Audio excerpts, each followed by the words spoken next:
from the heart of Dubai. This is Sports Unhinged with Mohamed Hamiz.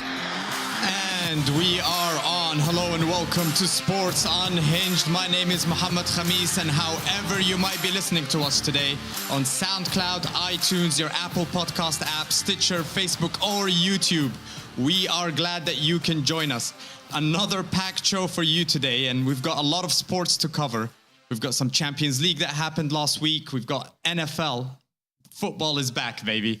And we've got one of the biggest fights, I think the biggest fight in the last 5 years at least in boxing, with Canelo Alvarez versus Gennady Golovkin. So we're going to be covering all of that for you today. And I have a guest who's a very special guest, someone that I argue a lot about football, about fantasy football. He is half Italian, half Saudi. He is a commissioner of our fantasy football leagues, and he is a ruthless trader when it comes to fantasy football. A big Serie A fan. Mohamed Balila, welcome to the show. Hi, Mohamed. Thank you for having me, and my compliments to the setup. Prepare for some fireworks. Excellent, excellent. We've met basically playing football, Yep. and then we realized that we both watched. We realized that we watched the NFL. You're a Denver Broncos fan. Correct. You're in football, you're an Inter Milan fan. Yes. And today I'm going to make you talk about Juventus quite a bit. Unfortunately, but let's show some sportsmanship. They've played 2 games. We're talking about Serie A and Champions League, and Juventus is a big part of both in the last recent years. So I'll try to be as neutral as possible because that's what we're here for. Those emotions out of it. Of course. All right, excellent. So let's start with the Champions League. We've had quite a lot of thumpings that have happened over the Champions League, but that's mainly because of some mismatches. You know, you have the Chelsea versus Karabakh, you have the Man City versus Feyenoord. So we saw a lot of goals, PSG versus Celtic. And you can really see the gap when it comes to teams that are supported financially and teams that are just trying to grow from the roots, from within. Yeah, it's a harsh welcome to some of the newcomers. Celtic and Feyenoord obviously have some European experience, especially Celtic recent in the Champions League. Right. But that gap between the very rich and the competitive, let's say in Europe, it started to widening. If it's because of the transfer markets or the competitive leagues. Keep in mind, some of these teams like Celtic or Feyenoord, with all due respect to Scottish and Dutch fans, they get maybe 4 big clashes a year in their domestic leagues. So, yeah.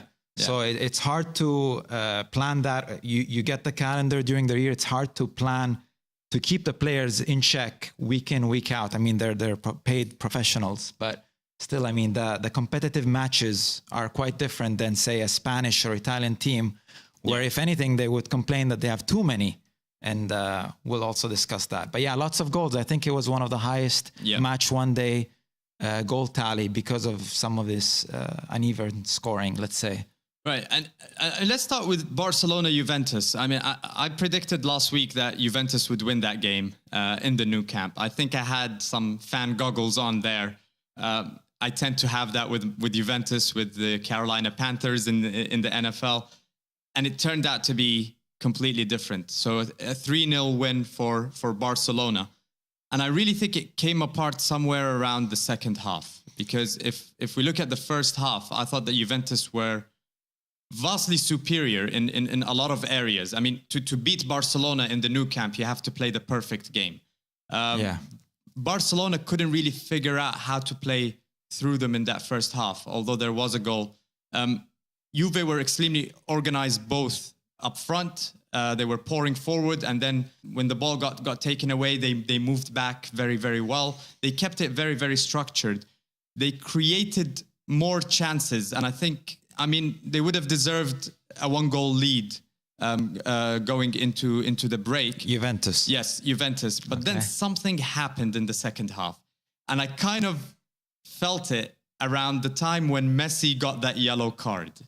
He kind of switched into this possessed player, and it was game over from there. What did you think of the game as you were watching it? Well, I think there's been a lot of talk about the demise of Barcelona since the let's call it accidental Neymar sale. Right. It was a surprise. I don't think they have replaced Neymar with the proper substitute. They're not to be blamed completely. I mean, management. Who can you get? Exactly. Who can you get?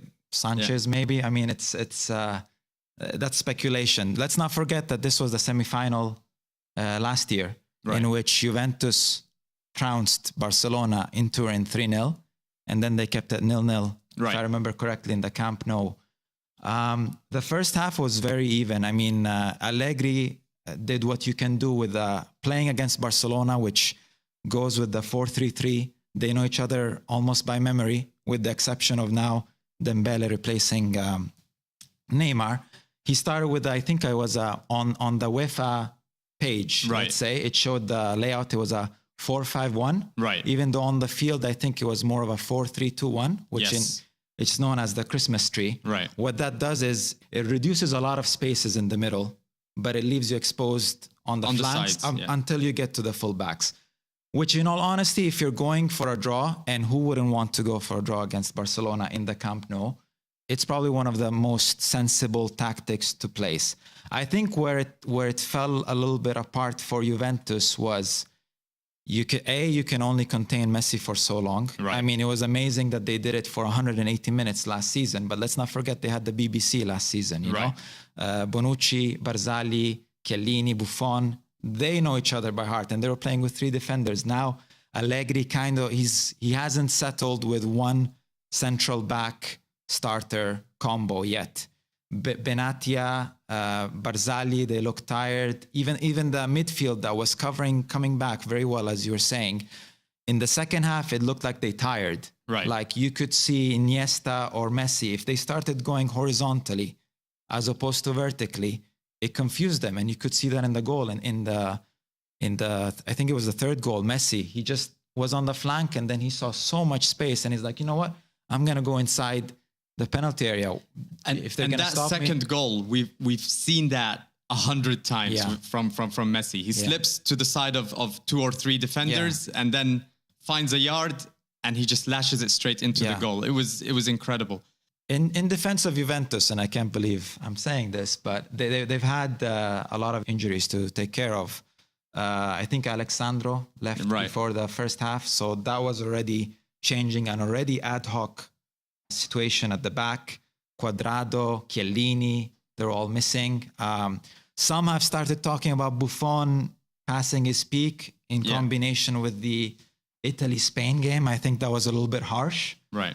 Maybe the best Buffon could have saved one of the goals, both in the Spain-Italy game and in the Barca-Juve game, but there's only so much you can do as a goalkeeper if you're exposed just outside of the penalty area with a lethal finisher like Messi. Yeah, I'll tell you who I was impressed with in Barcelona, and somebody that doesn't really get a lot of credit all the time. In fact, he gets a lot of flack for diving and all that kind of stuff. It's Sergio Busquets. He was I don't know if you noticed, but he was a total freak of nature in that game, especially in the second half. He was blocking, he was stopping, he was recovering, he was controlling. Like he never lost the ball, never misplaced it. He was really that anchor that gave Barcelona the stability to be able to build those attacks up front. So I think Sergio Busquets did a fantastic job. I agree, yeah. I think also we're seeing a resurgence from Rakitic, who has been kind of given a lot of flack for not living up to expectations, although I think he's been doing quite okay. Jordi Alba looked like he's back to his best. He was pushing a lot on the flank, yeah. I mean, those combinations of having players such as Busquets to cover you, and then having fullbacks. In the past, it was Dani Alves, interesting enough, an ex of both teams. Right. But also the fullbacks that they had to push further. It allows the team to try different things. And most importantly, when you're winning, it just makes things so much easier, especially at home. And I think you could have seen the frustration in Juventus. Dybala maybe felt also a little bit of the weight. Every time he comes against Messi, they're always comparing the two. And he's an up-and-coming young player, amazing in the Serie A. He's going to need some time to get used to European football. I mean, he's already shown it last year. Right. But you could have seen that they had a lot of chances, Juventus, but they weren't good chances. I think the quality is important. And the way Barcelona was covering, it did not leave that many very good chances to score. It's still early on in the season, but as Pjanic said, another very good player that was on the field, he's like, losing to Barcelona and Camp Nou, I mean, it's not that it's expected, but it can be digested. It was just that the manner and the results in which they lost, considering that it's the quote-unquote the champions of Italy versus one of the best teams in Spain without Neymar, it's maybe the result was a little bit too harsh, let's say. Does Barcelona win that group, in your opinion, or can Juventus actually pull it through? Well, now I don't see Barcelona dropping that many points, because now you only have one game to catch up with them, assuming you don't make any mistakes. No, I think I never saw Juventus winning the group, to be honest. Okay. So finishing second, everyone, if they do, everyone who finishes first in the knockout stages is going to pray that they avoid a team like Juventus. Yeah. All right, let's move on to Tottenham versus Dortmund. I think that was one of the most intriguing matches that everybody was looking forward to because of a lot of the similarities that were there between the teams going in terms of strengths. And many were saying that Tottenham were lucky, especially that there was a disallowed goal for Aubameyang in Dortmund, which was a bit harsh, and it could have changed the course of the game. But watching it back, I think the second half was anything but lucky for Tottenham. They seemed to be really in control. Yes, the goal might have changed a few things, but by and large, Spurs completely dominated the half. They could have scored at least 2 or 3 more goals during that half. Regardless of how good Dortmund were in the first half, to go into the break a goal up and to play like that in the second half, I think is a sign of a really good team. Now, I predicted that Tottenham would not make it through this group, and they will probably finish third. And maybe the games with Real Madrid are going to be more of a deciding factor than between Tottenham and Dortmund themselves. What do you think? Do you think that Tottenham can make it after seeing that kind of performance from them? Well, I mean, a lot of people dub this game as the playoff match for second place. It's almost a playoff within the group. Both teams very attacking, are renowned for their attacking play, possession.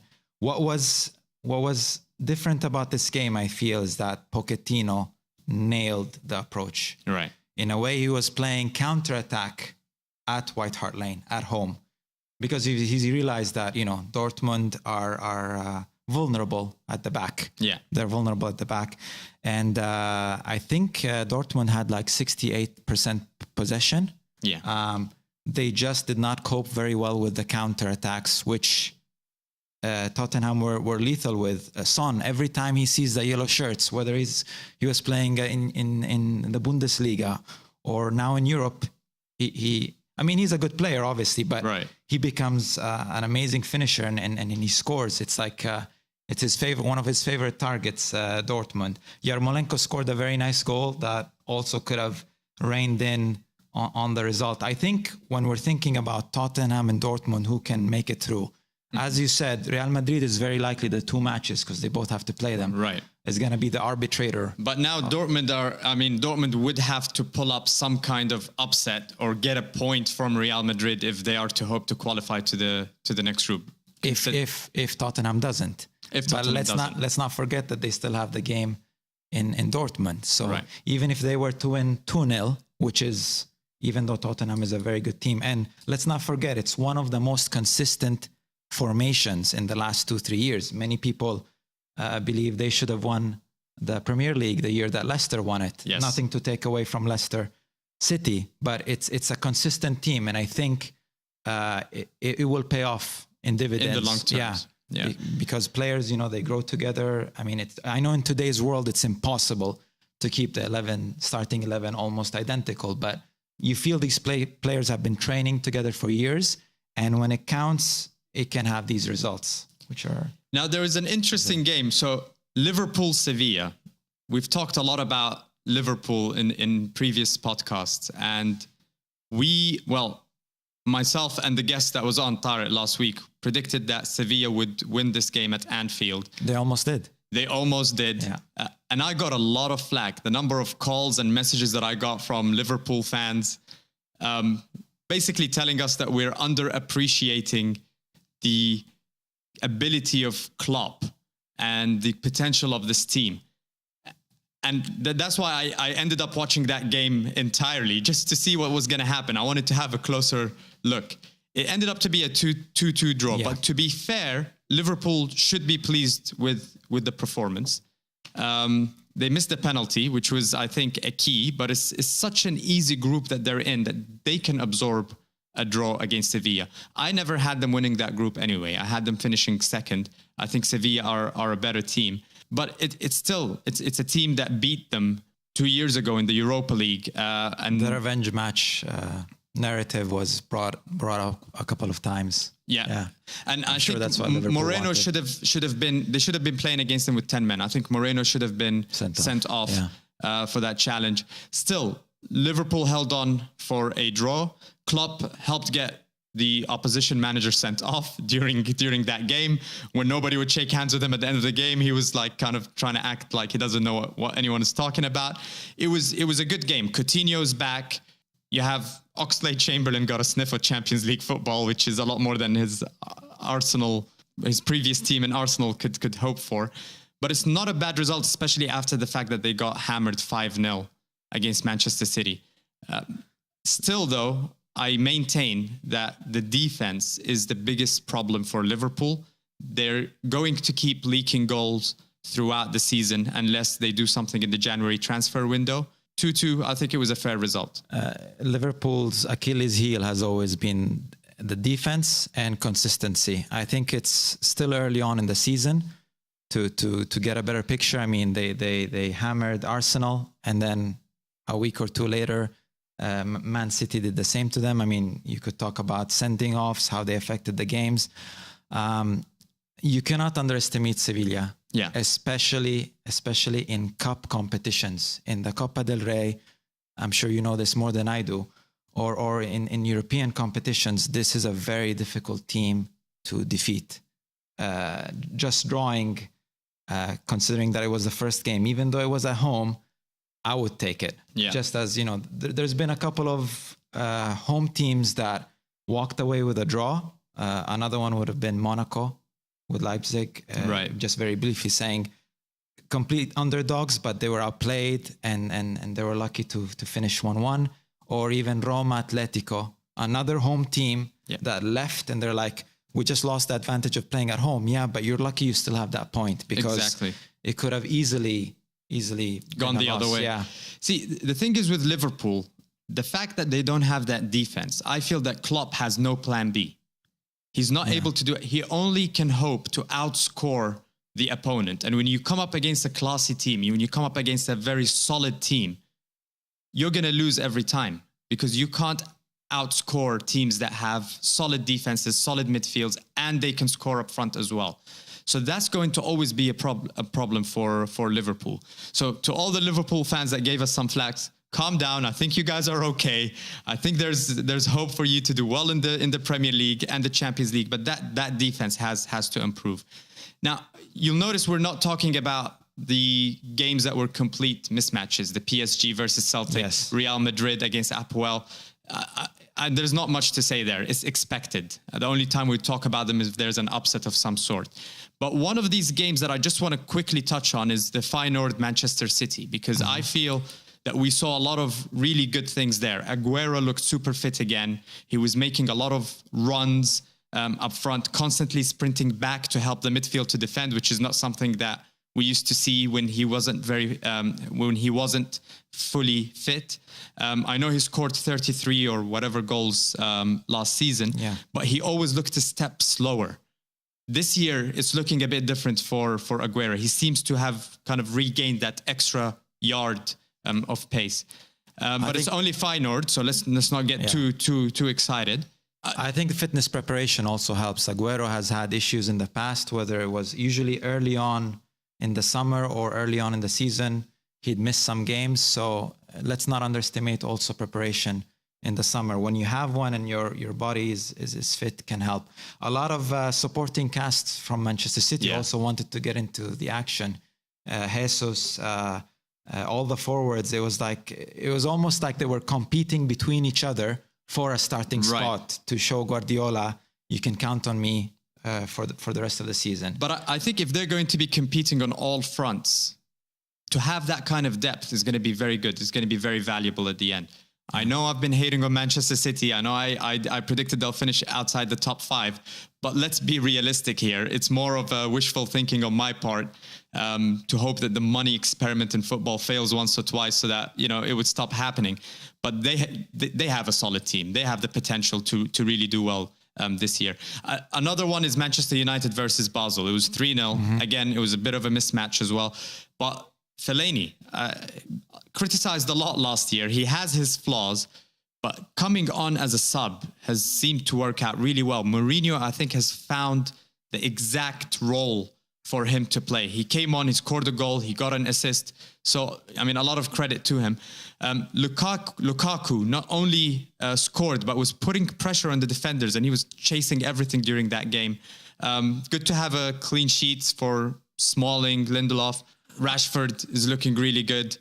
The only negatives, obviously, is Pogba's injury. He's going to be sidelined for a long time. Martial, 4 to 6 weeks. 4 to 6 weeks.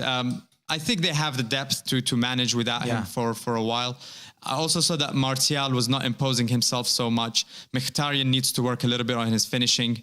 A lot of chances that he's missed. But overall, Manchester United look very solid in both the league and the Champions League. Mourinho is a great motivator. I remember him from the times at Inter. If a fringe player feels frustrated that he's not a starter, you can count on Mourinho to make him valuable, whether it's the last half hour or within matches. I'll talk about Mourinho a little bit more in the Serie A. Yeah. But he quickly realized one of Manchester United's strengths are always been speed, counter, etc. In this game, I feel they quickly realized that there was also the athletic stance in terms of height.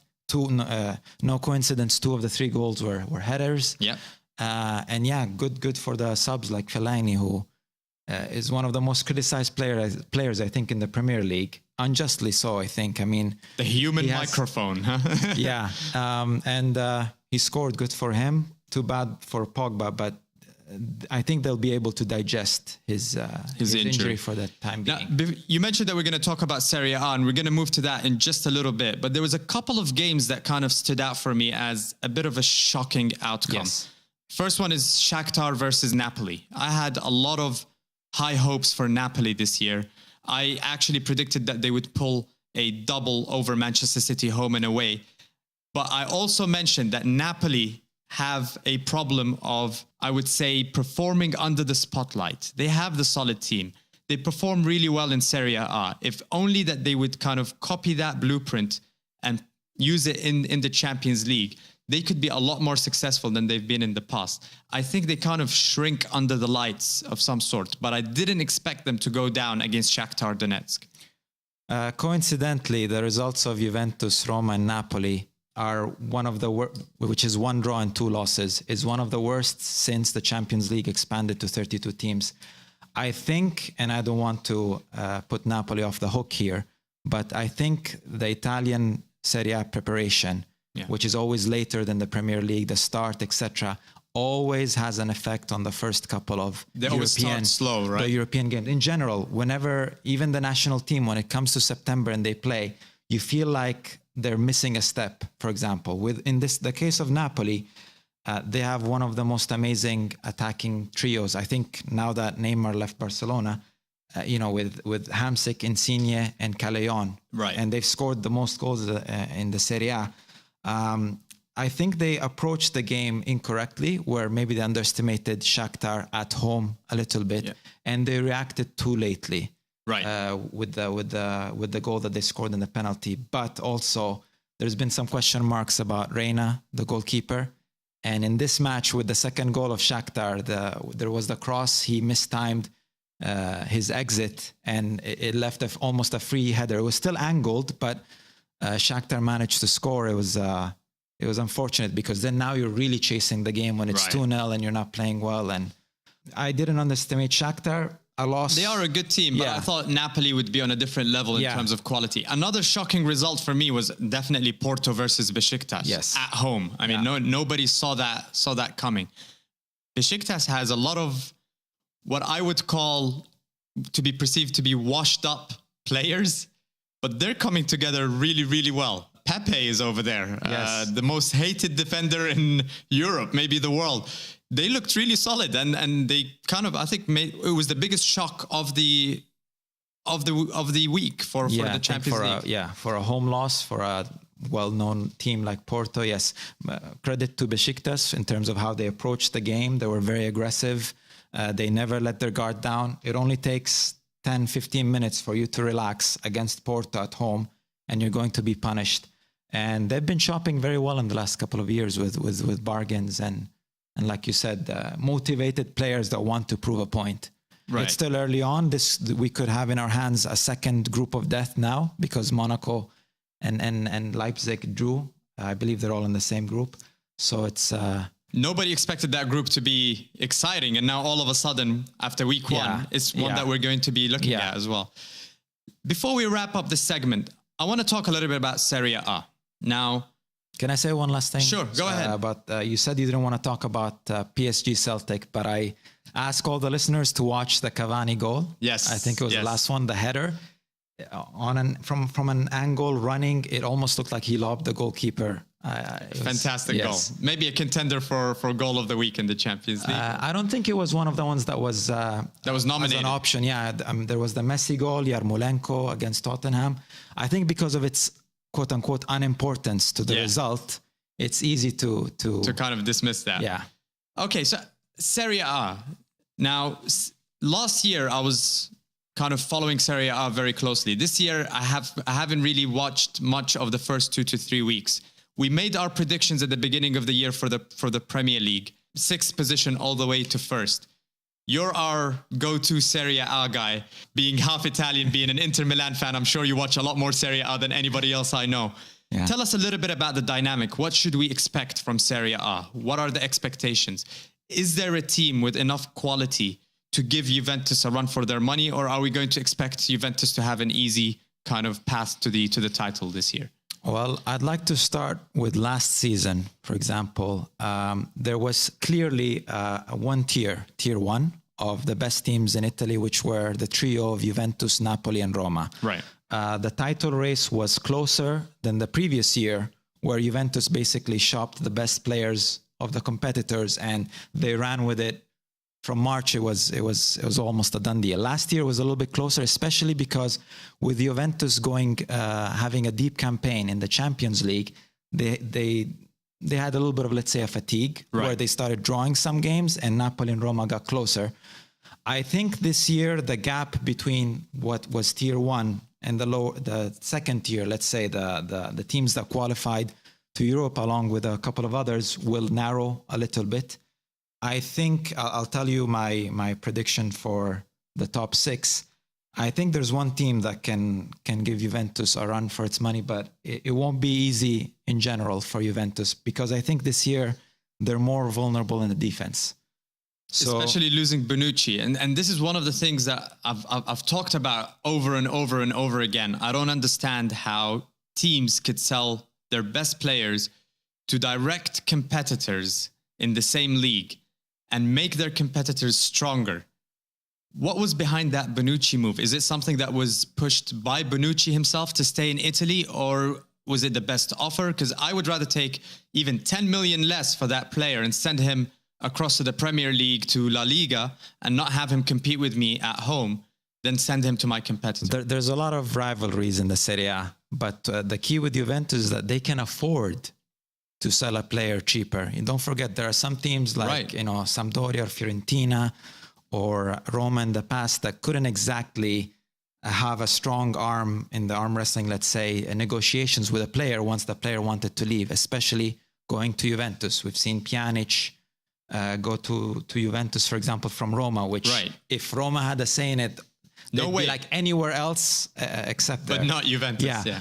With Bonucci, I can't claim that I know what happened in the boardroom or in the locker room, but we started seeing cracks from the Champions League in the matches where he was benched. And also there was a lot of talk about the final when there was this halftime bust-up with Allegri, and it seemed like the that was building up, though. It wasn't just in the final; it was building up.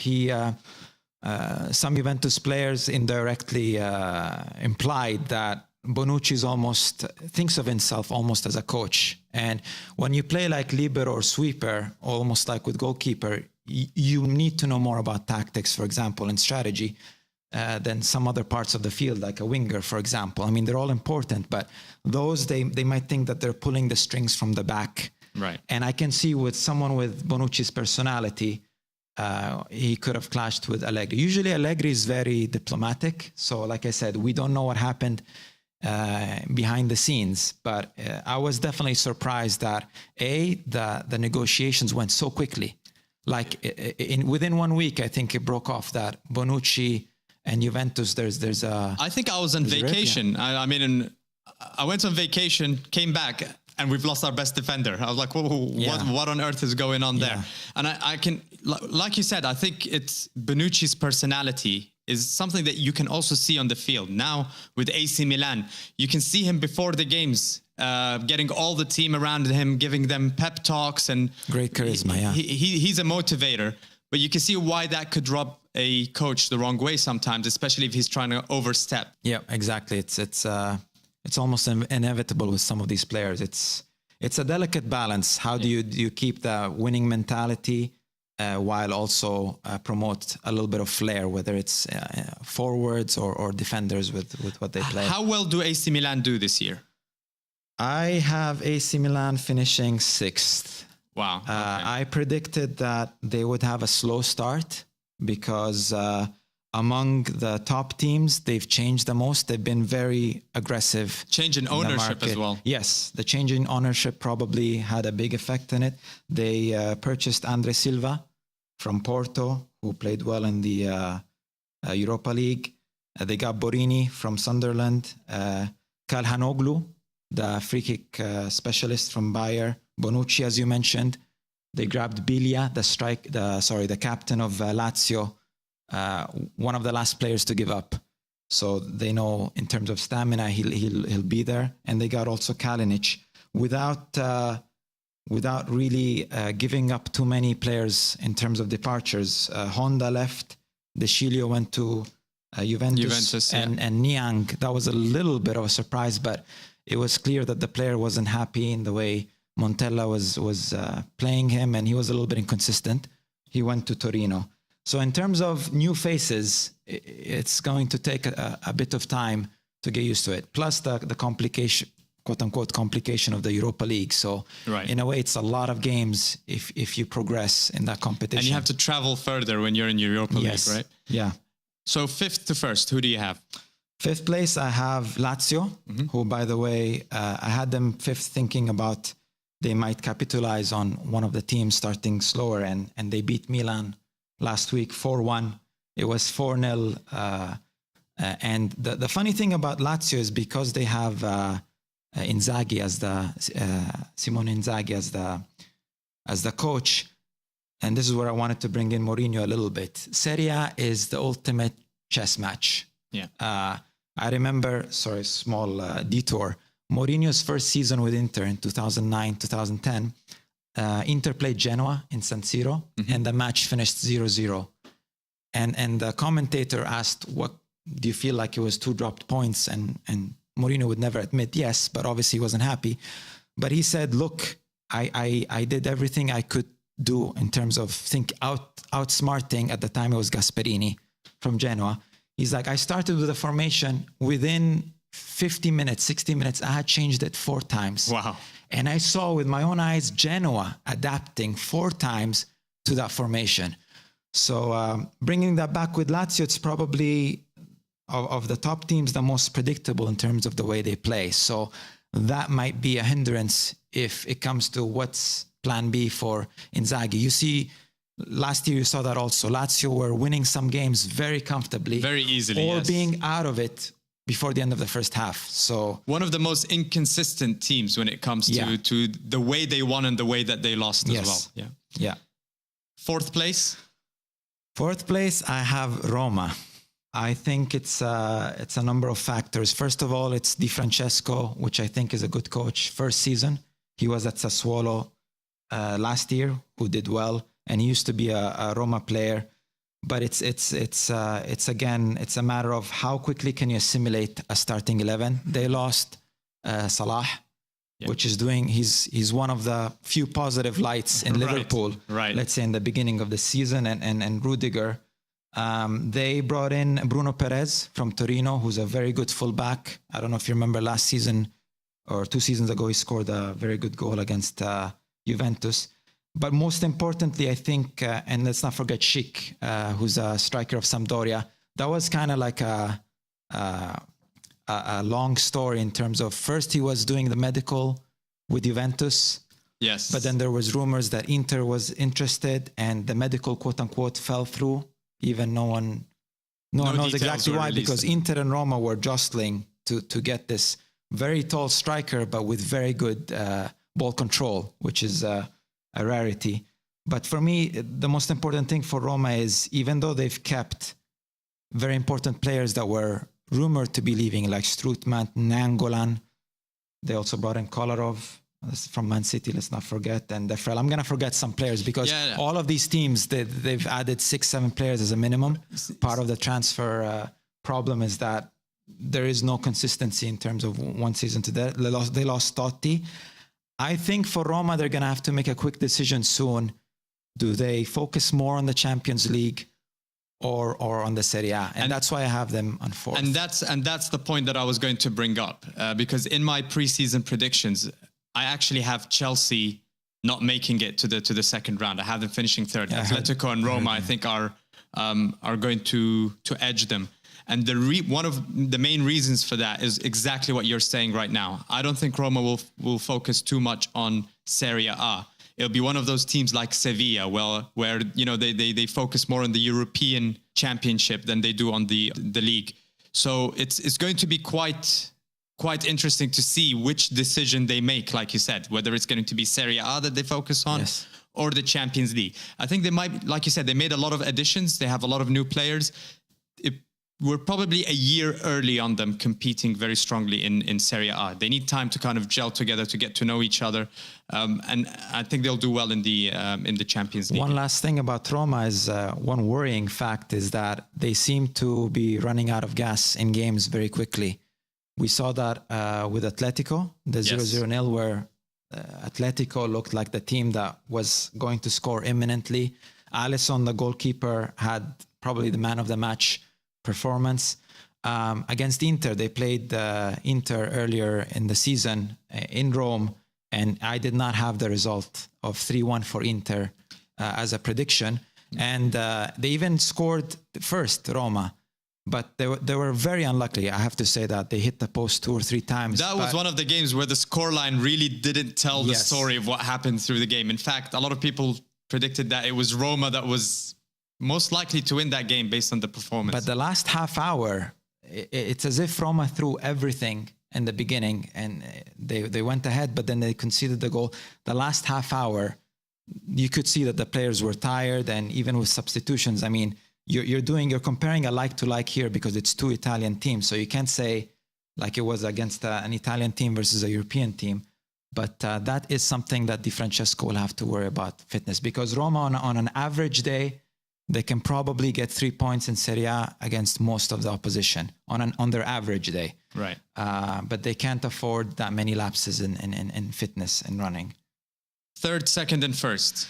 Third, I have Inter. My Inter, I have to take off my fan hat and be a little bit realistic. I think the biggest acquisition that we've had is the coach Spalletti, who's a renowned coach in Europe and especially in Italy with Roma, Udinese, and other teams. I feel most of the acquisitions, they're not ones that will sell a lot of shirts, let's say, or be on the front of the newspapers, front page, but they're good acquisitions. They basically got the midfield from Fiorentina, right, with Borja Valero and Vecino, which is very important because Inter lacked a consistent play. So you can see that with Spalletti, he wants to focus more on ball control. still using weapons that have worked in the past, like counter-attack and of course, Icardi and Candreva on the wing. But you can see where he's thinking more of possession, etc., controlling matches. And against Roma, for the most part, it worked. Gagliardini joined from Atalanta in January, but it feels like now Spalletti will know how to use him in a more consistent manner, which is bodes well both for Inter and for the national team. Where I think Inter has a weakness is subs for center defense. Right. We don't have that many good central defenders. And with Roma's goal, for example, at one point Roma got frustrated with the possession. They're like, let's try crossing from the back into the area. And Dzeko managed to control and shoot very quickly. And Dzeko is a fine striker, but that showed some vulnerability. Some vulnerability in defense. Yeah. So I'm guessing that leaves Napoli and Juventus in the top two. Yes. Do you have Napoli overtaking Juventus this year, or? It's going to be difficult. Last season, they scored the most goals in the Serie A, if not in Europe, in the top leagues. I think 94 goals. And you would think that with a team like Napoli, what got them was one or two extra losses that happened earlier in the season. No, they lost even less than Juventus. They only lost 4 matches. What got them was they dropped points against mid to lower level, let's say, teams that managed. That was 8 points, 16 points if you think of draws, but it was 8 draws. So they were the kings of draws, especially when it came towards the end where it mattered the most. I would have put Napoli ahead of Juventus if I was more confident with the defense and particularly the goalkeeper. Right. Reina, I'm afraid there was talk in the Champions League qualifiers after Napoli had finished the game. He was leaving the pitch in tears, and they're like, is that the end of Reina? Is he leaving? Background rumors, we don't know, but he stayed. And I don't want to zero in too much on him because of the loss against Shakhtar, but it's something that I think teams like Juventus and the other top teams, Inter and Roma, could capitalize on. It's the defense. Yeah, see, I mean, Pepe Reina is one of those goalkeepers for me that falls in the same category as Joe Hart. They had a few good seasons. They sometimes wrongly were referred to as elite goalkeepers, but they're really not. They're either over their prime or it's just not working out for them anymore, or maybe they're in the wrong teams or in the wrong league, or I don't know what it is, but Pepe Reina is no longer considered. But with him, at least, there's nobody still overrating him. With Joe Hart, especially with the England national team, he's still being overrated. But definitely that is one of the vulnerabilities that Napoli has. So you have Juventus. Before we go to Juventus, just one quick thing. A positive of Napoli is that they almost did not change completely. So that team cohesion is there. Especially up front, if you think of, like I said before, Mertens, Insigne, and Callejon, you add to that Milic, which was an acquisition from last season, but he was injured all year, injured very quickly. I think it was an ACL, which was a shame. What team would not want to have those attacking force? So if they can manage... It's almost a case of last season. It was, can they outscore the opposition more than anything? I think for the most part they can, but it's going to be difficult to top off Juventus if you're fragile at the back. Right. So yes, we have begrudgingly Juventus on the top. They've lost Bonucci, as we talked, and Dani Alves. And I think Coman also left for Bayern. Yes. But they've got... look at the players that they got. They would be starters in any other team. Douglas Costa, Bernardeschi, who's an Italian winger, very good. Matuidi. They managed to get Szczesny. I was shocked when the transfer ended, and I was like, I wasn't following that closely what Juventus was doing until the buzzer, let's say, of the end of the transfer. But they're like, he was at Roma on loan from Arsenal, but now he ends up as a backup to Buffon. Hoedes, Benatia. I mean, you can see these are with an eye on the Champions League. Right. As in possible substitutions. Because I think Juventus can do very well with the depth that they have in the league, where they need that firepower and they need that stamina, making sure that they don't run out of gas, is in the Champions League, because they're going to be competing against the best. They have Barcelona in their group. So they really need to kind of have that depth. And I think the moves this summer in the transfer market kind of reflect that, just like you said. Yeah, Allegri has to settle in for a starting 11, especially for Europe very quickly, because in Serie A, unless you're playing one of the top teams, you can get by with it on paper. But in the European football, if you don't have a starting 11, especially at the back, that whether he wants to, I think he's given up on starting with 3 at the back, because you can't replicate the BBC that quickly. Right. And playing with 3 at the back requires so much attention and so much understanding. They almost need to play with their eyes closed. And that's something that I mentioned before. The back 3 system has to come with the familiarity between the players. Yes. You cannot survive that system if they're not all on the same page. Yeah. So excellent. I mean, that a very good and in-depth kind of insights from you here on Serie A.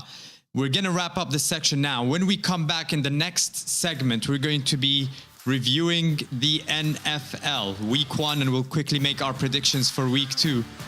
What a week it has been in the NFL. Should be very exciting. We'll be right back.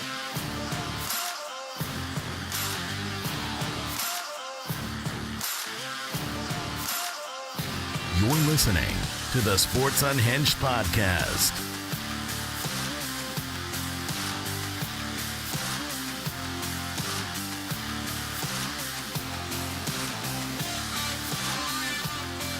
Welcome back. You're listening to Sports Unhinged. Mohamed Balila, my guest for today. We're going to talk a little bit about the NFL right now. Finally, football is back.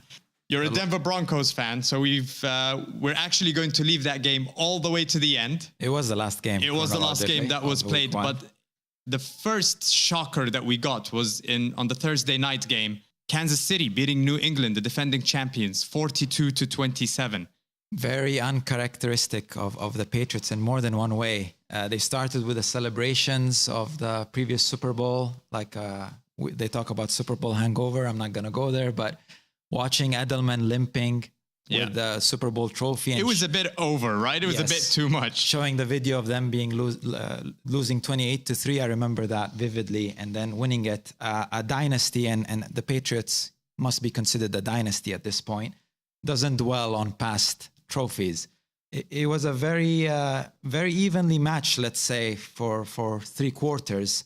I don't want to focus solely on the result, because if you read 42-27, if you know in the Belichick era, no team has scored 42 points against the Patriots, and no team has scored that many yards. So there was already the most points and most yards against records broken. It was a. Do you know what this game told me? It told me that officially New England is going to win the Super Bowl again. And I'll tell you why. I know exactly where this is going. In the 2014 season, there was all that, is Brady done? Is his time over happening? So they lost, I think it was week 1 against the Dolphins. Week 4, they lost against the Kansas City Chiefs. Yes. And then they went on a tear and won the Super Bowl. So if the past is anything to go by, and I think a team like New England, this was the time for them to get the loss. They would rather get it at the beginning of the season, where Belichick can really intimidate pretty much everybody on that team to fall in line, than have that come near the end of the season, regular season, when they're losing focus. The playoffs are coming up. But I mean, if you look at that game, we saw some key injuries happening mid-game. So Danny Amendola got injured. I think the Hightower injury affected them more than anything. That was major, yes.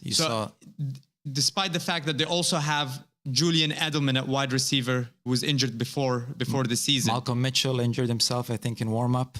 So you have the wide receiver spot became very, very weak all of a sudden. And yes, we had some surprising running back performances. I don't think it's even running back by committee in New England. It's almost like a panel, where they're using some in the red zone, like Gillislee. They're using others in 3rd and 1, third downs and short yardage. It was quite an interesting game to see. I think people are overreacting, including New England Patriots fans who are breathing into paper bags already. So I just want to tell them, calm down. You know, you have Belichick and you have Tom Brady, and there's always a way that those two can figure out to turn things around. Right. Not the Patriots fans that I've been speaking to. They very quickly mentioned the last 3 times they started 0-1. They won the Super Bowl. So to watch out. The thing about Belichick, as even if you're a neutral fan, that I admire a lot is he's amazing at doing 2 things. Number 1, he manages to handicap your best weapon. So, for the most part. Right. We saw that last year. And number 2, he keeps you guessing. It's like we play fantasy together. It's almost a nightmare to figure out who's going to have a good week in New England other than Tom Brady, usually. Right. Gronkowski, obviously the best tight end in the game, probably in But sometimes he's not even present in a game. Yeah, but in some games, you know, a wide receiver you didn't know about is on the limelight. They have 4 or 5 capable running backs. I mean, he keeps shifting.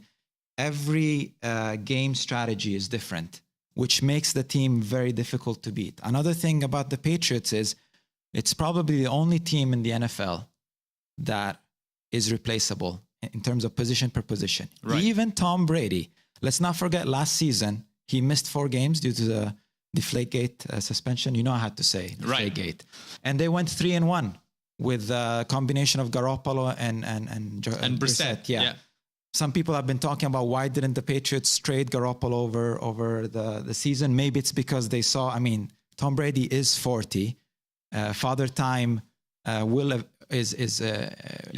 wins. Many sports analysts are predicting that we're seeing the beginning of him falling off. But they said so. Right? They said so also 2 years They've when always been saying New England lost to Kansas. Yeah. The thing is, Tom Brady, as an amazing quarterback as he is, he works in the pocket. So he needs that offensive line to protect him. Unlike someone like Rodgers or Russell Wilson that can also rely mobile. Yeah. He's 40, so he doesn't have that. So we started to see the cracks unfold in the 4th quarter, whether it was just injuries or not. I think Kansas City also was hungrier.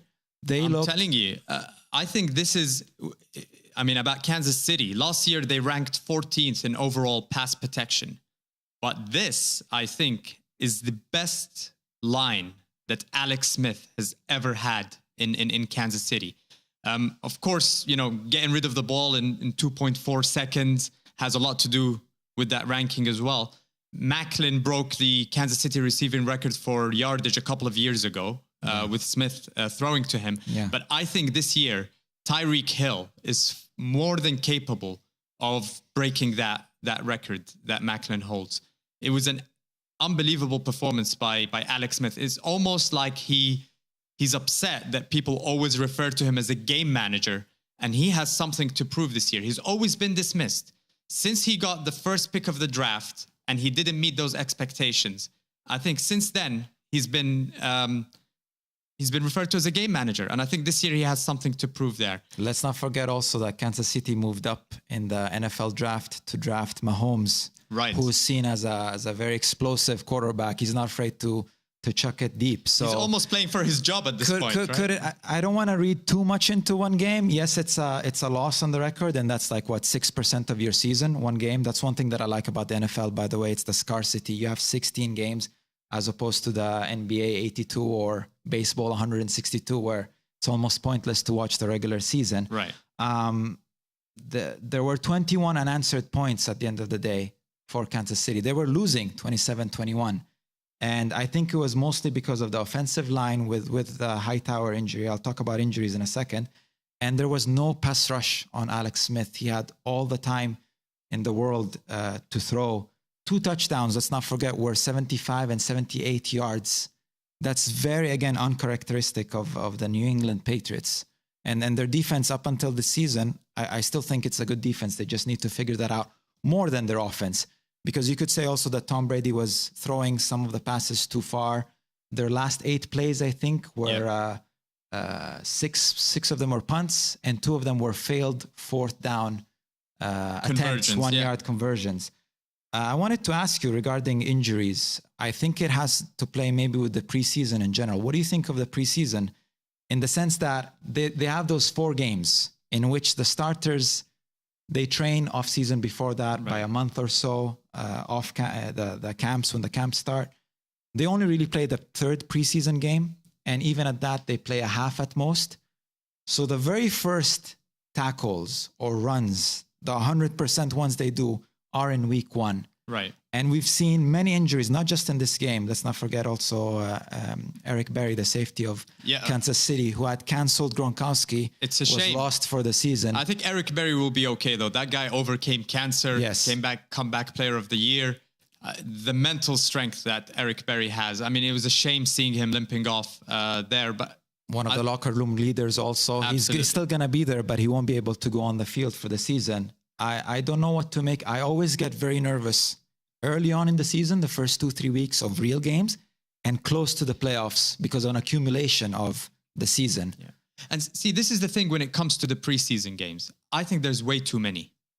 And again, the risk is too high. And it goes back to the NFL trying to make the most money they can because they know that people miss football so much. Remember, the NFL season is very short. And that's, I think, one of the things that makes it great. If you're looking at basketball, baseball, like you said, 82 games a season, 162 games a season, there isn't a lot of anticipation there. Usually the best teams, when you have that many games, the best team will get to the playoffs. You can almost predict who's going to be in the finals in the NBA every single year because it's less of there's less of a chance for surprises to happen. Even the playoffs, they're over 7 games.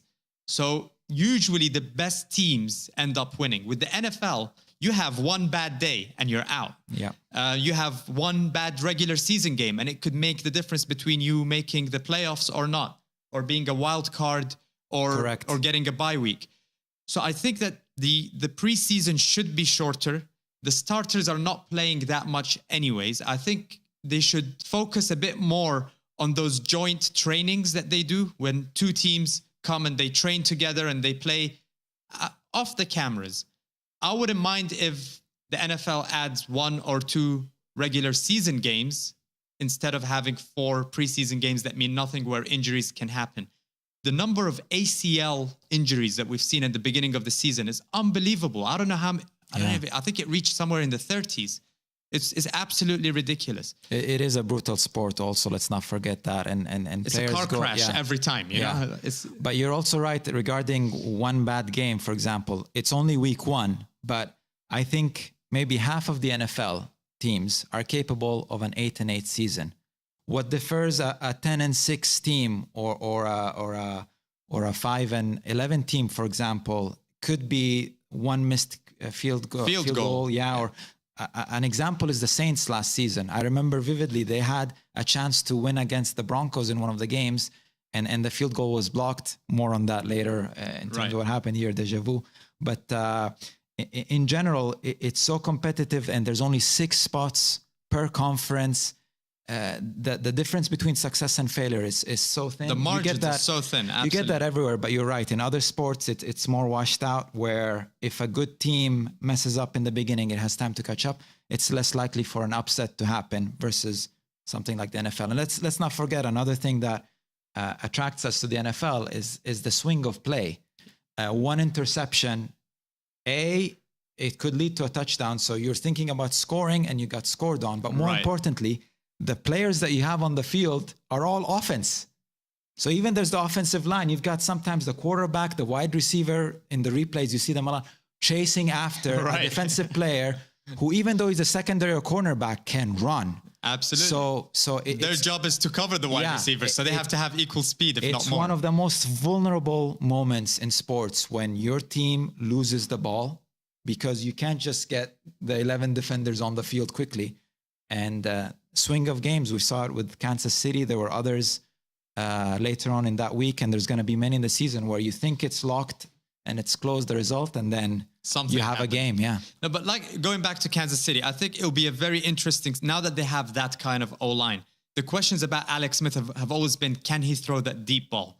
You know, in the regular season, you can be a game manager. If you want to win in the playoffs, you need to have the arm to throw that deep ball. And that's what been one of the main questions about Alex Smith. So I want to see this year if the fact that he has time now for the routes to develop for those 50 yards plus passes, whether he'll be able to actually convert these passes and throw them. Yeah. We saw Philadelphia versus the Redskins. That was one of the interesting one. I mean, the NFC East is always one of those unpredictable divisions. A lot of people have been saying that Philadelphia are going to win the division. I, for one, have predicted that they will be last place, maybe one game behind the Redskins. But it was an amazing game for both teams with a lot of highlights, a lot of takeaways there. Wentz was very composed, 26 of 39, 307 yards, 2 touchdowns, 1 interception. The touchdown to Aguilar was fantastic, where there was some kind of a scramble. It looked like a lost play, a sack. It was a lost play. It was almost a sack. He managed to turn around, get composed, find Aguilar across the field, and he threw it to him. That was a really, really good play. Almost like an Aaron Rodgers impersonation. It looked, if you closed your eyes, you're like, wow. A little bit, yeah. He's going to be sacked, yeah.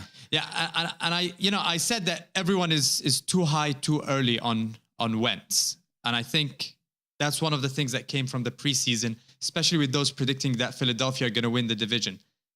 He's a fantastic quarterback, don't get me wrong. But I think he still needs that time to develop. And I think he's showing a lot of signs that, the Eagles are back. They're recovering from the disasters that, Chip and Howie have done to the team in previous years. It's only his second season, so think about Mariota and Winston last year, for example. It's a developmental year for him, definitely. Now, let's talk about the Redskins, because that's one of the concerns that I have. Kirk Cousins, for me, had 0 pocket presence in the game. There were some good signs. I think, a little time for him to acclimate with Terrell Pryor, especially. Terrell Pryor could become his premier wide receiver. And I think they just need a little bit more time to develop there. But I don't know. I mean, Kirk Cousins looks like a guy who's just thinking about next year, about moving on to San Francisco. He's gonna end up there? I believe so. Yeah. I believe so. I don't think who is it there now? Hoyer, right? Brian Hoyer. Yes. I mean, watching the game against my Carolina Panthers, it's very clear. I mean, both John Lynch and Kyle Shanahan, thank you, yes, have 6-year contracts, and that's for a reason. It's a reclamation project. It's going to take a bit of time. There was controversy, though, on the last play. I was going to say, yes. I usually, sorry if I go back just 1 second. Yeah. I usually don't put too much weight on preseason, but it was clear that the Redskins offense was not gelling. They've lost some weapons in Garcon and your guy, Deshaun Jackson. Yes. But they still have Crowder and they got Terrell Pryor. Sometimes it takes time to gel. For some teams, it's one quarter. For some teams, it's 1 or 2 games. The sooner, the better, because like you said, that division is so unpredictable and so... They used to make fun of it as in whoever wins that division always loses the first playoff game. Right. But it's because so competitive. They beat up on each other all season. It's so difficult to tell who has the upper hand. I mean, the Giants looked terrible. We'll get to that in a second. Dallas won last time. But there was controversy, like you said, in one of the last plays in where Cousins lost the ball.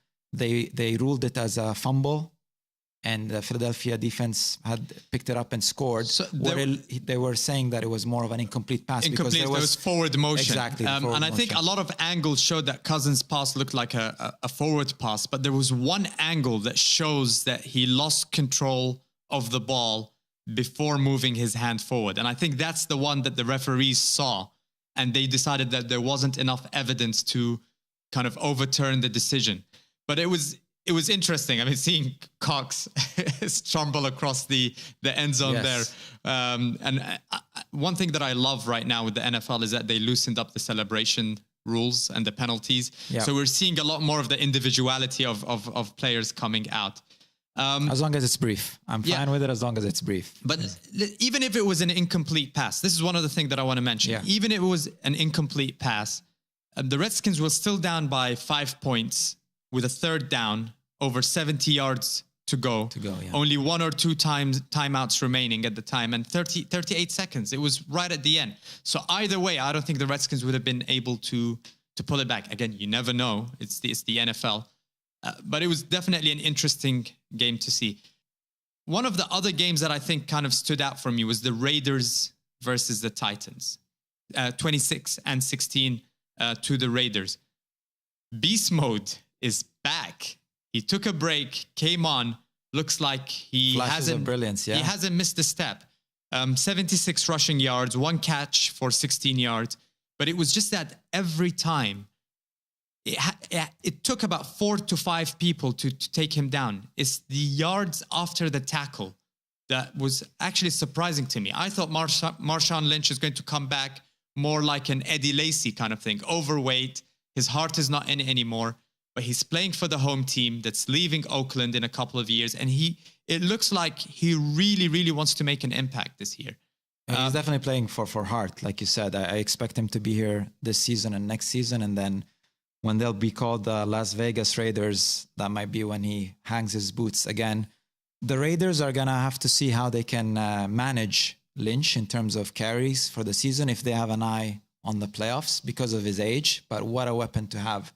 Even last year, I think they had Latavius Murray right, who scored 10 touchdowns, with all due respect to the player, except 10 touchdowns because of that offensive line and that offense, because they'll get you either with the aerial weapons or with the offensive line protecting the running backs. The tight end Cook also looked great. Previously in Green Bay, came onto the Raiders. He had 62 yards.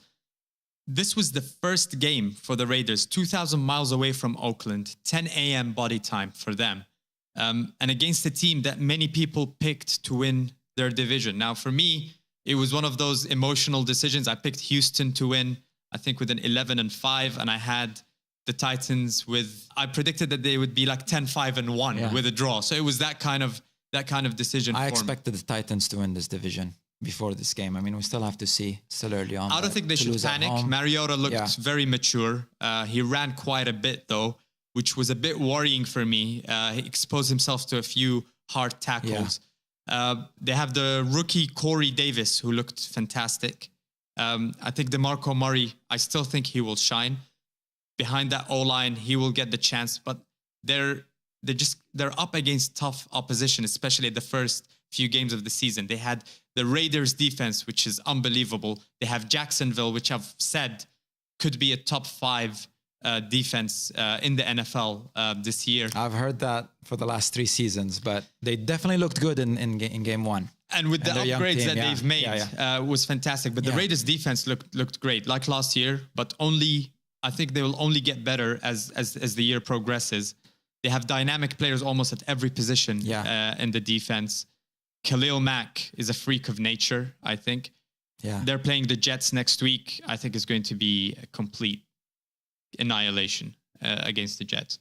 But speaking of the Titans, one last thing, don't forget, in this game, they played a lot of sets of 3 wide receivers, which was new. I mean, they added Eric Decker, one of the best red zone receivers. He was a little bit disappointing in this first game, but with him and Matthews, and a very underrated wide receiver as the veterans, and Corey Davis, there's a lot of potential on this player. He had an ankle injury since the NFL draft, so no one had really seen him play up until the last week before the season, let's say. And to make that catch, I think it's going to make the Titans more multidimensional up front, because they relied a lot on the run game last season and on Mariota. And don't forget Derrick Henry. You keep forgetting him when you mention DeMarco Murray, but Heisman Trophy winner. I think if one of the best handcuffs in the league, should something happen to DeMarco Murray, is very dynamic. They'll probably give him more the ball as the season progresses if it looks like they're going to the playoffs.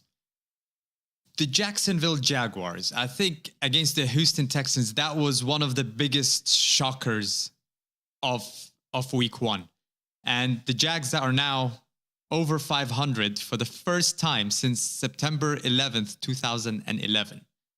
Finally, they have a winning record. Again, I don't think it comes down to their offense. I don't think Blake Bortles did anything to dispel the concerns that we had of him in preseason. It just came down to that defense. It was unbelievable. And also maybe you have to blame the fact that the Texans had Tom Savage starting as quarterback. The second half, they brought on Deshaun Watson, but by then, it was already in the middle of the game. They're already catching up. Deshaun Watson, in his first NFL game, has to shake off these butterflies. I think he threw an interception as well. He started very well with the Hopkins pass touchdown, but then, yes, there was the interception and lost the ball. The Jaguars are going to need this defense. By the looks of it, they lost Allen Robinson. Yeah. And Bortles is a little bit unpredictable, let's say. So it's one of those teams, I think, along with maybe the Ravens, until Joe Flacco gets better, that it's going to rely a lot on the defense to keep them in the games or to force some turnovers in order to score. But in that defense, I mean, Dante Fowler, they have Calais Campbell. They are difference makers. There was fumbles. There was, pick sixes. There was, runs back to the end zone, all from the defense. I think they ended up with 10 sacks. Yes, in that was a game. Number that stood out. Yeah, and there was only one touchdown from the Jaguars offense, I believe. And the rest was all from the defense. I'm not sure if I'm correct about that. But yeah, it was a great performance by the defense. I think we'll have to wait and see what happens with Houston. Obviously, Houston just played the Thursday night game against the Bengals, which was a win, and it was great for Deshaun Watson to get that kind of. It was the perfect opponent for him. The disaster that the Bengals are, to get that confidence, to get all of these reps. I think that I still have Houston winning that division over the Titans, but I think it's going to be very, very, very close. My Carolina Panthers had a very convincing win against San Francisco. It was 23-3, but again, it was one of those games where the opposition was so weak that you don't know whether it's a good reference point.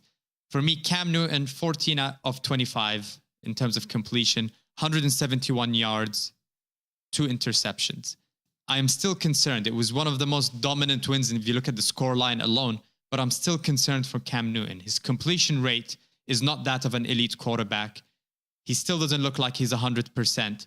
They definitely depended a lot on the running game. Christian McCaffrey got a ton of touches. Yeah. Jonathan Stewart looked great. He had an acrobatic kind of upside down touchdown. Yeah. They definitely have that dual threat. The defense is one of the most comforting things that I had.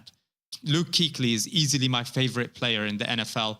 We saw him get an interception and run for something like 38 yards or 50 yards.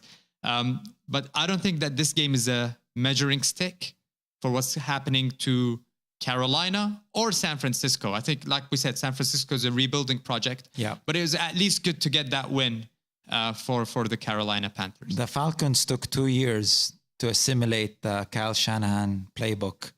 I suspect it's going to be the same with San Francisco.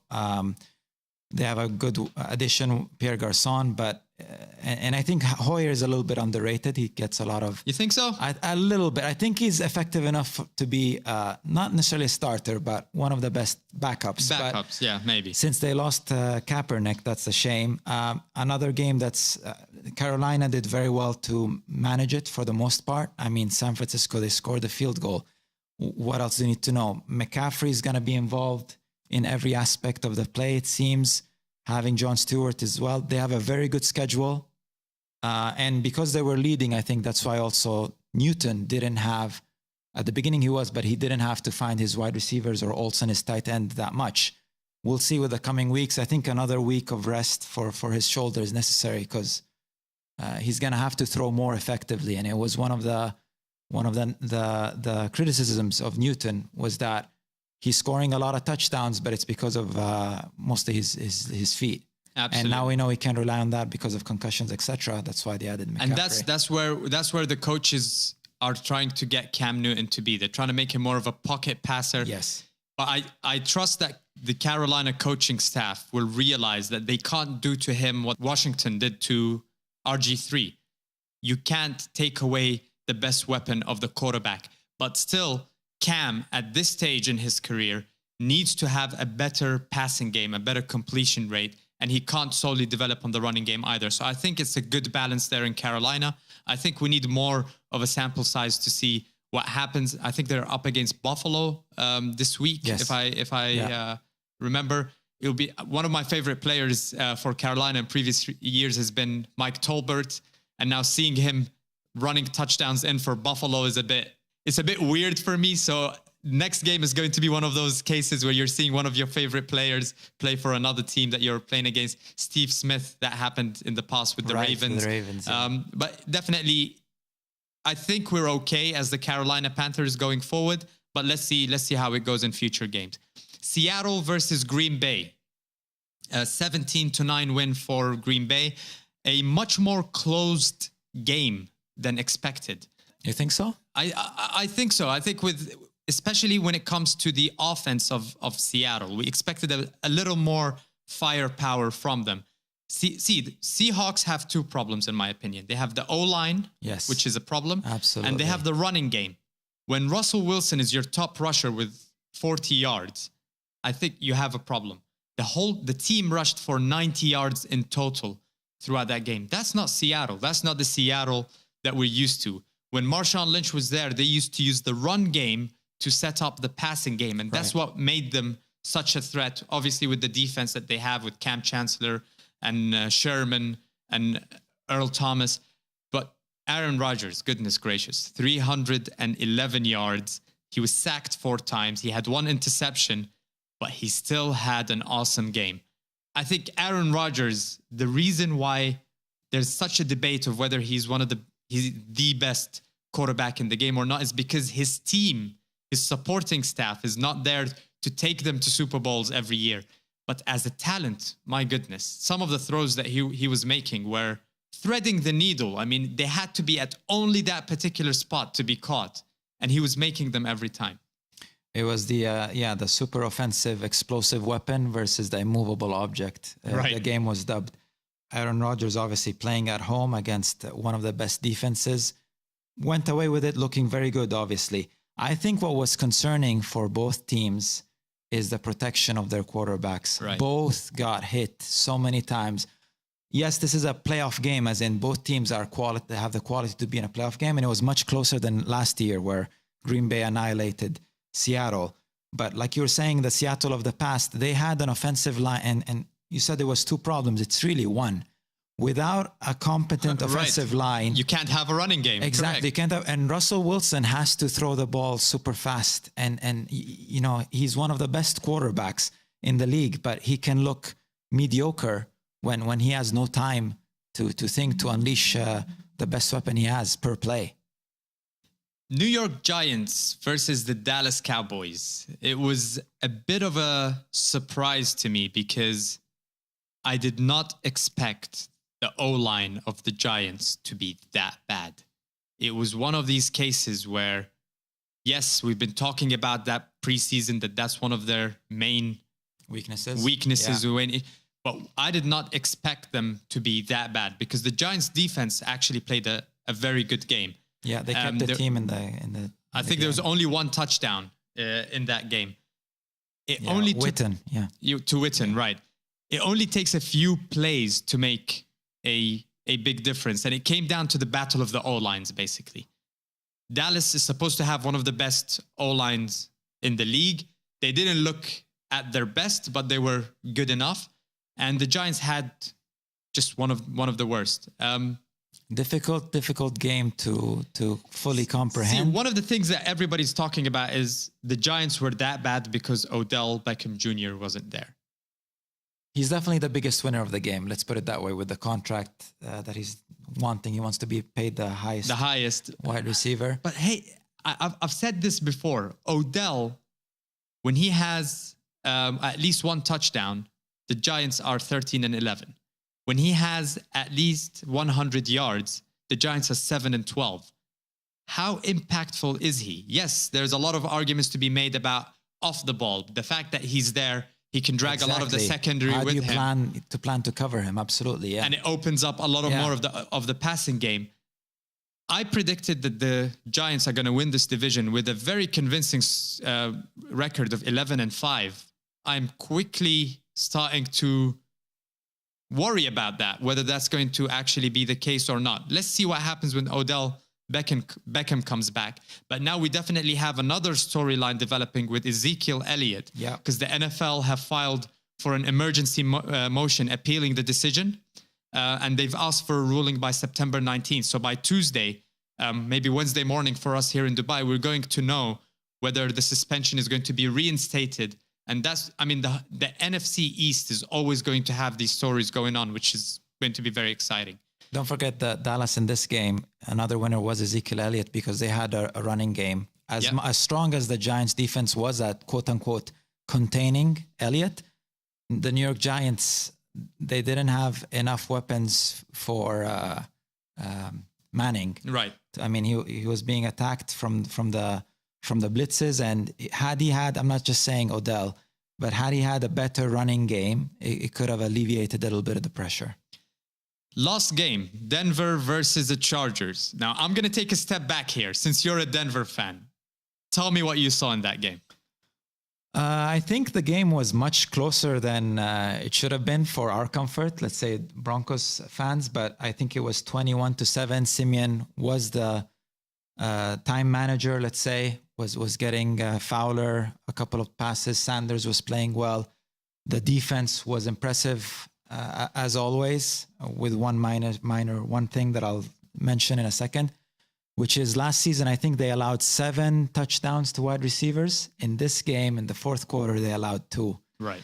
So that was a little bit disheartening. But yeah, all it takes, there was that wacky interception that bounced from 1 foot of one of the Chargers secondaries to one of the wide receivers of Denver, and they ran out with it. And they scored 14 unanswered points. And all of a sudden, I told myself I wasn't going to say San Diego, so I have to remember the LA Chargers. It's LA Chargers now, yeah.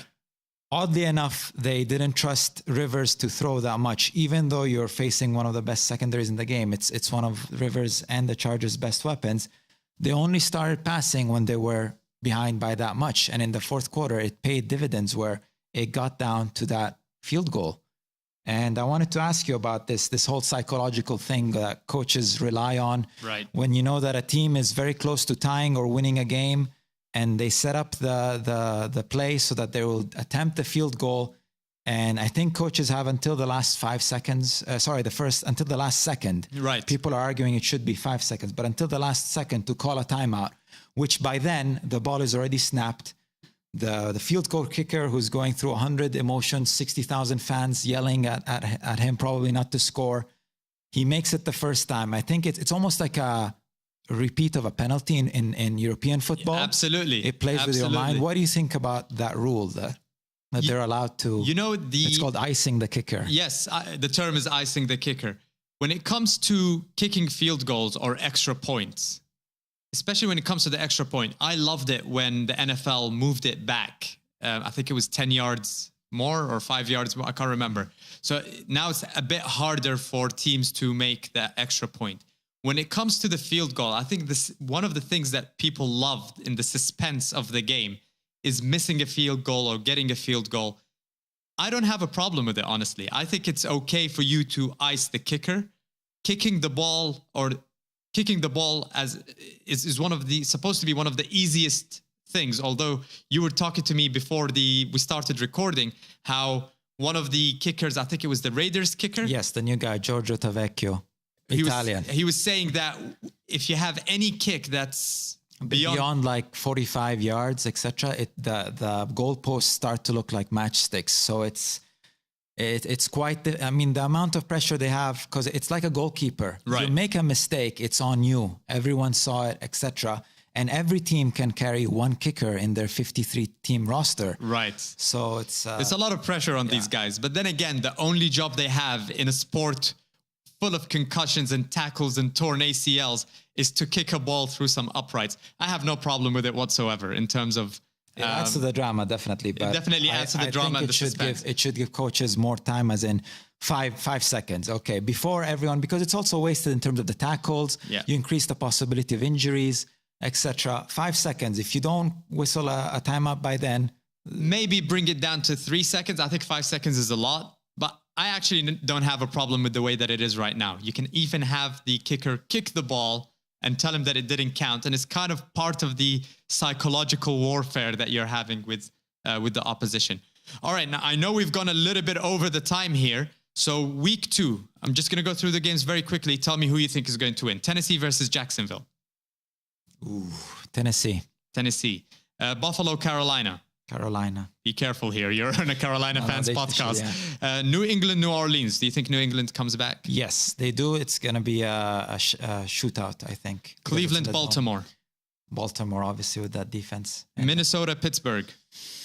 Pittsburgh should win it, but they cannot leave lapses like they did against Browns. Chicago, Tampa Bay. Tampa Bay, it's their first game. And shout out to all the citizens of Florida that had to deal with the Hurricane Irma. Absolutely. Good to see that team back. Although they're going to win, they're going to have to play 16 games in a row now with no bye week. So. And Miami, don't forget. And they Miami, also have to play absolutely. 16 games in a row. Yeah. Philadelphia, Kansas City. Chiefs, but Alex Smith doesn't have that amazing game as he had against the Patriots. Excellent. Arizona versus the Colts. Arizona, obviously.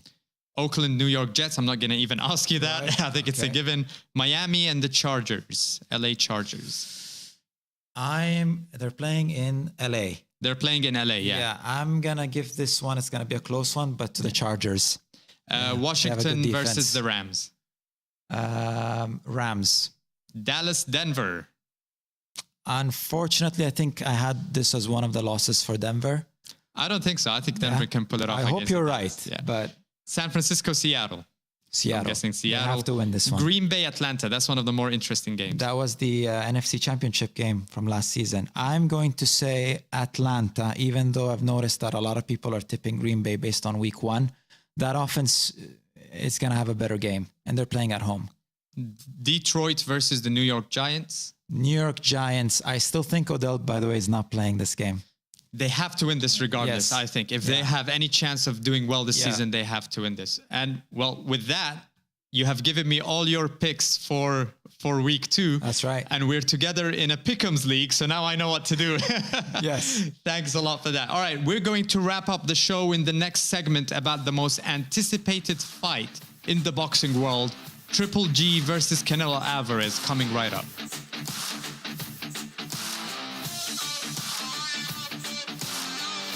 You're listening to Sports Unhinged.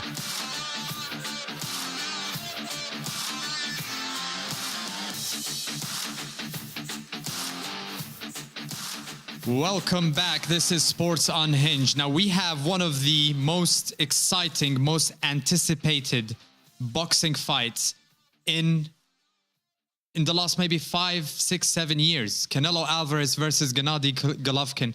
But one thing that really saddens me about this fight is that I don't feel it's getting as much attention as it should get with the casual boxing fans. Now, Mohamed, you're one of the, I would say, the casual boxing fans that are out there. Did you watch the Conor McGregor-Floyd Mayweather fight? No, I did not. I would stress on the word casual, yeah. I didn't deem it an actual match when you consider a UFC player against a boxer, a professional boxer like Mayweather. But I've anticipated as many. This was the boxing match of the year, probably in the calendar. But this is, I mean, one of the things that it's not just because, the fight does not have the colorful characters like Mayweather, like Conor McGregor, that did a very job in selling the fight. I blame a lot of this on the way that the boxing world is structured. Because, if all the federations in boxing, the IBF, the WBO, the WBC, if they would all unite under one professional banner and regulate all their belts in a fashion that makes the fans, even the casual fans, more familiar of who the champions are, who the challengers are. Because right now you got so many belts, so many divisions, it just makes it very difficult for you as a casual fan to follow. It would take a boxing purist or a combat sport diehard fan like myself when it comes to the UFC and boxing to really know who these boxers are, what their histories are, what kind of competition that they've been up against. But now that Mayweather is done, he's retired, I'm really concerned about how boxing can attract those kind of numbers. I don't think they have any capabilities anymore of attracting the kind of box office numbers that can, steal people's money, so to speak, like the Conor McGregor-Floyd Mayweather fight did. Now, the overall estimates for the fight is that Canelo should earn about $50 million and Golovkin should earn about $30 million, which pales in comparison when it comes to the McGregor-Mayweather fight. But if the pay-per-views go over 1.5 million viewers, which is expected to happen, then both fighters have the potential of doubling their money. Now, one of the things when it comes to this fight, I've really kept it until last night. I went to bed still not knowing who I'm picking for this fight, whether it's Canelo or Gennady. And it's that close of a fight. But when I thought about it, I mean, if you look at one side, it's common knowledge that Canelo is the more skillful boxer. He has better combinations. He has better speed. He has better counterpunching, especially on the ropes as well. He likes to counterpunch on the ropes. And he has overall better boxing ability as well as a better defense. Triple G, on the other hand, he walks in straight lines up and down. He has a great jab that he uses to set up pretty much all of his power punches, and he has tremendous power. So I believe I read that a sparring partner who has sparred against Triple G and against Canelo has said that Canelo has the better one-punch KO power, surprisingly, but Gennady Golovkin has so much more consistent power. Almost every punch that he hits you with is a power punch that makes him a bit more of a threat. So if Canelo can be mobile, stay off the ropes, use his footwork, conventional wisdom would tell you that he should be fine. But this is where I'm going at now. I'm not picking Canelo for this fight. And it is very close. It was a very close thing for me because I'm such a big fan of Canelo Alvarez. The only loss on his record is against Mayweather. Right. Let's not forget. But I think it's not really about Triple G at all in this case. It's more about Canelo. It's not about the trainers. What I've seen in previous fights is Canelo has one problem, which is sticking to the game plan when he gets frustrated. And you do not want to get into a brawl with Triple G. The way that I estimate, or the way that I predict that this thing is going to go, is that Canelo is going to punch himself out. He's going to look like he's winning the fight, maybe the first 5-6 rounds, and then fatigue is going to come in. And Triple G is the kind of guy that keeps coming forward. So I think Canelo's going to get the game plan out of the way. He's going to get frustrated. He will try to engage in a brawl with Triple G. And I think it ends around the 8th or the 9th round for Triple G in a TKO or a knockout. Another clue for that, for me, is that Canelo, the way that I've seen his training and the way that he is bulked up, he's not bulked up to go the distance. He looks like he actually wants to go to war with Triple G, which is a very, very bad idea. This is his debut, right, in middleweight? Alvarez, I think. Yes, so Alvarez is bulked up. Yeah. He's fighting, I think they're fighting at 160, I believe. So Triple G, in my opinion, he's going to use the jab to set up everything, just like he did against Lemieux, who was one of the best power punchers. And with that kind of jab, you kind of cancel out the opponents. Styles make fights, and you have two fighters here that are very good offensively. But I think the power of Triple G and the fact that he can take it on the chin. I've seen fights where this guy just keeps walking forward, taking haymakers, and he still keeps coming forward. The chin on Triple G has to be one of the best that I've ever seen. But here's why. It's still a chin, though. It's still a chin, but it's a Kazakhstani chin. Yeah. Let's keep it at that. Yeah. He's undefeated. He strikes fear into every single fighter that he fights. And that mental kind of, most of Triple G's opponents were defeated way before they entered into the ring, just by looking at the highlight reel, knowing the power that they're coming up against. Now, I think Canelo is a much better fighter than that. He has a much stronger mentality. But still, this guy has, in Triple G, 37 professional fights. 33 of these were KOs. But let's not forget one important statistic there. Triple G has had 350 amateur fights. In all of these fights, professionally and in the amateur career of his, he has never been knocked down, let alone knocked out. That kind of power, that ability to stand up, is something that I think strikes fear into any opponent, even Canelo. And he also has, Triple G has very good cardio. He has very good stamina. He finishes people with any kinds of shots, body shots, head shots. He has this one shot that hits the top of the head that suddenly just kind of messes around with the equilibrium of the opponent, and he loses balance, and it's always a knockout. So he also has the better ring control. He dictates the fight. He forces the opponents to make mistakes, just like he did with Willie Monroe.